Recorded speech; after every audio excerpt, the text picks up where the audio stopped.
Well, I'm really hurting for our young people.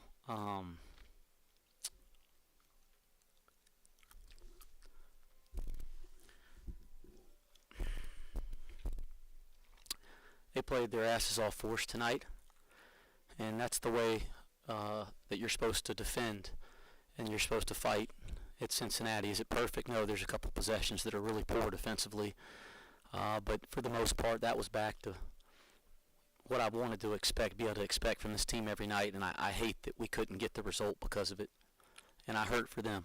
The last possession, I'm sure you'll ask about it, so let's just go ahead and knock it out. We had fouls to give. We had a timeout to talk about it. We're in our 13 defense, which is three-quarter court man, but nothing behind you. You know, you have a center fielder for that reason. I mean, nothing behind you. We're not gonna do this. We're not gonna place any blame at Jeremiah. That's not gonna happen. The blame goes at me. I'm the coach. We don't point fingers at young people. I'm the coach, and the fact of the matter is that he let somebody get behind him in a defense that's designed not to do that. That's the coach's fault. That means the coach doesn't have the team prepared. That's not a young person's fault that gives their heart and soul to this university and this program every day. So that's on my ass. Then I got to do a better job preparing our team for those kind of situations.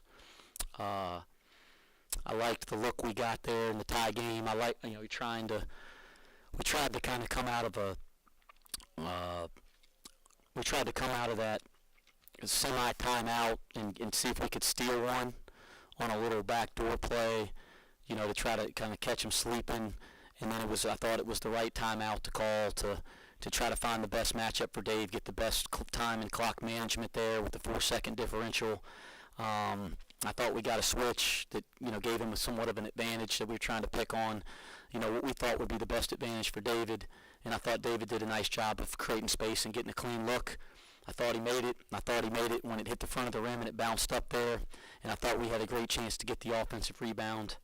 We're 11, so we missed a shot that would have put us up 3 with 5 seconds. We go 11 for 21 from the line. And so I think sometimes you got to put it in perspective. We're a bounce away from feeling totally different and being here praising the hell out of how we played defense and how we fought tonight. Listen, I'm incredibly competitive person, and I hate losing in a really unhealthy way. But right now, I just feel for the guys. I feel for our guys. They deserve to feel a little better, and I hate that they feel that way. Coach, it's obviously been a rough stretch. What is the vibe in the locker room? How, with a couple games left, how do you keep this team, from getting their heads down? Yeah, well, I think I'm not worried about staying together and fighting because this hasn't been a team that's failed to do that. So I expect, when things get really difficult, I expect character to be revealed. And that's been the character of this group. It doesn't mean we've played great every night. It doesn't mean we've played with the kind of effort that I like every night. But on the same token, we haven't given in the next day. And so I don't expect this team to give in at all. Attitude. I mean, we're going to be hurt and pissed. And that's not a negative thing. When you're losing, your attitude should be a little different than when you're winning. But I don't think it'll be a negative thing. But that's like everything in life, the tough times are the biggest opportunities to grow and learn, and we have to approach it that way. Was the intent to burn another foul there? Yeah, we didn't burn one, but they didn't call a foul. Well, yeah, but the intent was to burn one with John. The intent in the game was to do that. And we had 3 to give. The kind of rotation structure seems pretty set for you guys. In this stretch where things have struggled, have you considered switching up minutes at all for bench guys, or do you like the way that it's set here late in the season? I will tell you guys this, and I don't mean this. I don't think your question's unfair, so I don't mean it to come off like in a snapping back at you way. There's probably nothing that anybody else has thought about that we could do with this team that we haven't thought about and kicked around. And I don't mean that in a coy way. I mean, the answer is absolutely. We've met more as a staff this year than the last 6 years of my staffs have met combined. Kicking around ways to try to get an advantage here or prepare here what can we change here, and that type of thing. And, I think sometimes change just to change is not a good reason. Change for purpose is, and we have made some subtle adjustments throughout the whole year. But I think you get to the end of February, roles are defined, minutes are set, and if you do make changes, they're going to be more subtle unless they're obvious.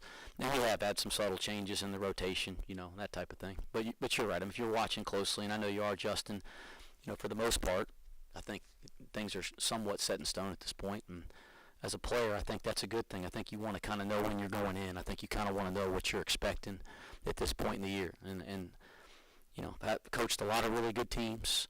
And, the good teams appreciated that, right? They had confidence knowing what was going on than being jerked around with minutes and lineups and things of that nature. We saw Victor wasn't available tonight. Do you just have any update on that? Yeah, he was out for personal reasons, and I'm glad you asked the question. He was out today for personal. He will be back with the team in practice tomorrow. And out of respect for Victor, I am not going to comment more. It was his wishes, and nobody needs to be worried or concerned or try to figure it out. We're just going to respect his wishes. It had nothing to do with basketball or UC or Cincinnati. It's a personal thing. He needed to be away from the team for a day, and we're going to respect that. And if you could also not ask, I'll ask, because this is not about basketball and has nothing to do with basketball. I can give you my word there. I'd appreciate if you don't ask our players that as well, out of respect for Victor's wishes. He'll be back in practice tomorrow. Coach John Newman tonight, 11 points, team high, 8 rebounds. His energy was really infectious, and it seemed to kind of spark the offense after that really rough stretch in the beginning. Can you comment on his performance tonight, and he kind of got banged up and gutted it out? He's fantastic. He's fantastic tonight. I mean, I never want the turnover and transition back when he had Hayden running the rim, but outside of that, a play here, play there, I thought he was fantastic. He's a warrior. He's getting better as a player. He's getting more skilled as a player. But he defends his tail off. He was fantastic tonight and gave us a huge lift offensively when we weren't in real good sync offensively. Coach, Mason gave you guys a shot in the arm, especially in the first half. How was it to see him to come off the bench and kind of give you guys a little spark? Yeah, I thought his minutes in the first half, especially just being able to make some shots when you guys felt it and I felt it. It was just really hard to come by a basket, and his ability to make a couple shots I thought was really big for our team. I know you're always focused on next day. How do you balance knowing, you've come in with a job to do, a process to build something long term, but also just kind of struggling here at this moment in the season? Well, listen, you don't. If it was all just about, being in position to win bunches of games every single year, stayed at Greensboro. I mean, we averaging 25 wins a year for 5 straight years, and I had every belief that we could sustain that. We were sustaining it, and I had every belief. When you take another job, you understand there's going to be challenges. Like, you know that. It doesn't make the moments any easier, but you embrace those challenges and you take them on. And I don't think I compartmentalize it in a way where one day I'm thinking about our team today and the next day I'm thinking about the future. I don't think I approach it that way at all. I think the deal is we got to get better today and we got to get better tomorrow, and that's in every area of our program, whether it's becoming a better defensive team, becoming a better execution team, becoming a better team with focus, becoming more united and together as a group, or whether it's recruiting, or whether, you could take any aspect of our program and it's how can we maximize it today. And I believe if you take that approach, the things that you want long term will happen. So it's consistent with the things that I want for this team and the things that I want as they work together. Because the last thing I want to do is sit here thinking about next year or the year after. That's not fair to these kids that are playing their asses off that I really believe in. And I still think we can go down and be competitive in our next game and have a chance to win our next game. And I think we can do it in the next one, and that'll be how I always approach it. Just quickly on Duel, Hayden, and Sam, and on senior night, kind of what they meant to this season? Yeah, thank you. That's a great question. I should have started with that. I want to talk about Sam. And I had to convince Duel to walk out there. He didn't want to do that. He's a one-year player, and he went through that at Mississippi State already. And, you know, Hayden had never been through a senior night ceremony, so obviously that made sense. And I had to convince Duel to do it because I thought he deserved to be recognized for what he's done for us in a really short period of time, which was a difficult time in May and June when we decided to get him here. We didn't have a roster together. And he stabilized our locker room. He's been reliable. Guys, I don't sit up here because I don't believe in saying anything that sounds like a freaking excuse. But, so I'm not saying it has anything to do with our play. But to speak about Duel, the guy's had more injuries throughout the course of this year than I can count. And Hayden missed a lot, right? You haven't seen him miss a lot of games. He's not playing 100%. He is beat down. He's hurt. He's had a ton of injuries. And he's just a warrior. So he's meant a lot to our program here in a really short period of time. He deserved to be honored tonight. Hayden is, he'll go down as one of my favorites that I've ever coached because of how he approaches it every day. And he gets so much out of what he's got, and he just keeps improving, and he's going to make a lot of money playing professionally, and his best basketball is way ahead of him. If you guys could have seen him 2 years ago and then seen the plays he was making out here tonight in a high-major college basketball game, you guys would be amazed, and it speaks to him and his development. If you guys would have seen him in high school, you wouldn't even believe he was playing in that game tonight. So I've been so fortunate to coach him, and, you know, I've cut down nets with Hayden twice. You know, we won championships together. We played in the NCAA tournament together, so that was really special for me. And then Sam's the one I want to really talk about because it's rare in college basketball that you have 4- and 5-year players. And Sam Martin's been here for 5 years. I mean, he played for 3 coaches, and he's been through a lot of shit. And he doesn't play. I mean, he's never had a role in the games on the team. And he has every reason and every excuse just to say, you know what, I'm done with it. And he had every reason not to play this year. And I know he considered it. And what he means to our program will never be understood by people that aren't with us in practice every day or around our team every day because you don't get to see him out on the floor. But if we would embody, all of us as individuals in our locker room, what Sam is about, in terms of his toughness, his maturity, right, his intelligence. Like, if we would embody the things he's about, we'd all be better for it.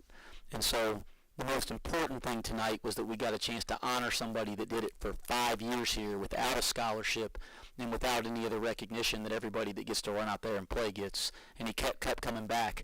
He's a true Bearcat. He's from here. And I was just so pleased in the way the crowd received him tonight. He deserved it. I wish we had a different result for him, but I think we played in a way that I think he'll be proud of.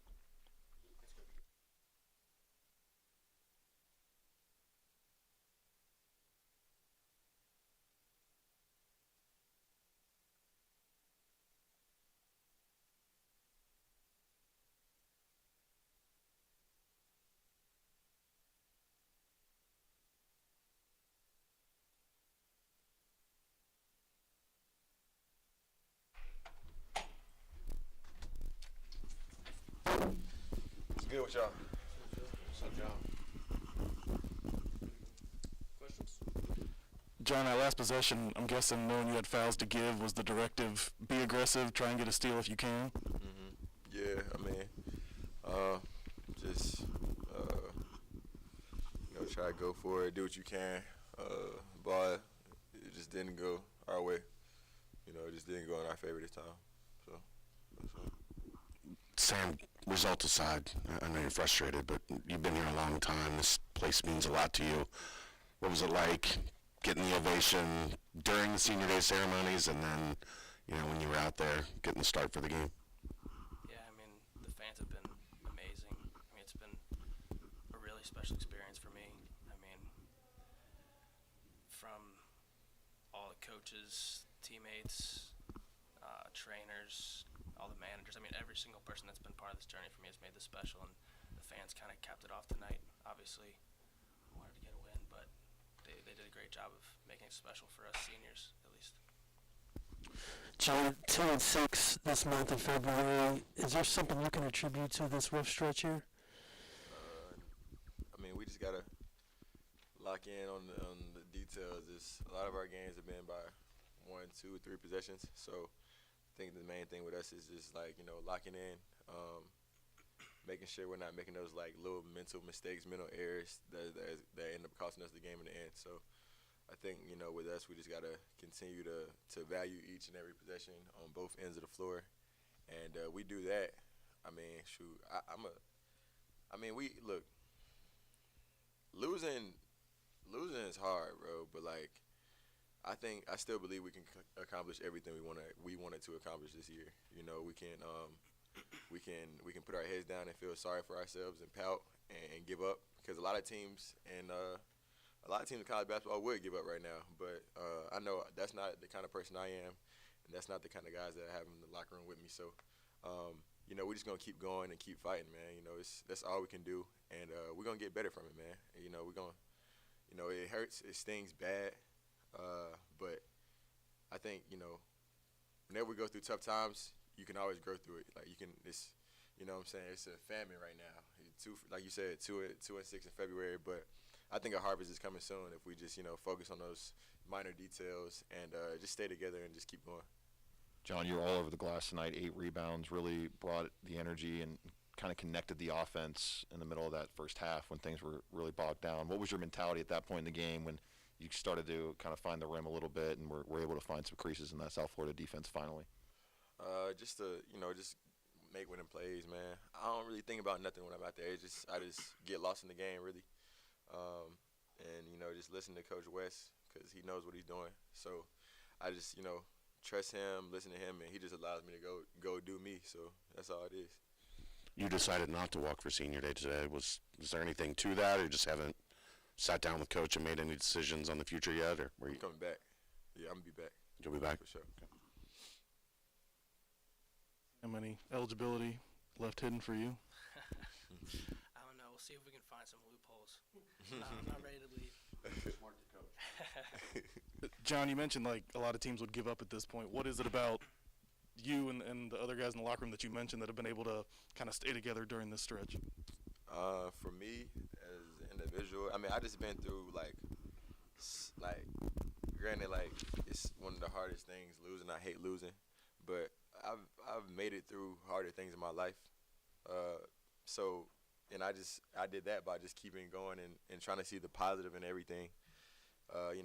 Last year it was one of the toughest times of my life, but I found the positive in it. Honestly, like I was going through it, but I was like, maybe I need to go through something harder. You know what I'm saying? And just grow through it, and it just changed my mindset on the way I look at things. So, we just want to continue to be grateful for every single day, every day that we get to wake up and work. We're gonna work, and so that's my philosophy. And then this team, I just know the group of guys that I got with me, from the 1st to the 15th man. Like we don't have any quitters. We don't have anybody that's in their own way. And so I just tell the guys like just keep going. Like I'm never ever gonna stop trying to get to what I get until it's the very end, until I can't go no more. So, and my guys on the same page with me. So we're gonna keep going. John, was there anything in particular that you saw USF was doing to you guys in terms of the on-ball defense, just their ability to really make it difficult shooting that basketball? Not anything in particular. They played a good game. Credit to them. They played a good game. They came in our house and gave us all we could handle. So, but I don't think they were doing anything crazy in particular that stood out. I think a lot of the things that cost us were just mental errors on us. So that's what we got to get sharper at. I'm coming back next year. David DeJulius told us in Orlando that he has not decided. Have you nudged him a little bit on bringing him back? Yeah, of course. I want to have Dave back. Dave is he's one of the best players I've ever played with. His ability to make plays. Like y'all saw tonight, he was just throwing the ball all over the court, making plays for other people. And it's crazy because he can do that and score at a high level. Like, you know what I'm saying? Like, he's a hooper for real. So, of course, yeah, I want him back with me. I'm going to do as much as I can. Sam, you've probably played with more teammates and for more coaches than anybody in the history of the program. Have you? I know the season's not done, but has it hit you yet that that all of this is kind of nearing the end? I don't know. I was actually having a conversation with one of our GAs. I feel like senior night, it hits you a little bit, but I mean, it doesn't. I don't think you really feel it until it's over with. And like John said, we still got goals to accomplish. I mean, we've got 2 tough games next week, but I think if we can do what we want to do in those games, I mean, we can go into the conference tournament with a lot of momentum and make some noise. I try not to think about the end of it and just kind of enjoy the process and soak it all in. We've got a really talented team, and like John said, we've been going through some tough times, but it's how you respond to it. And if there's anything I know about this team, we will respond.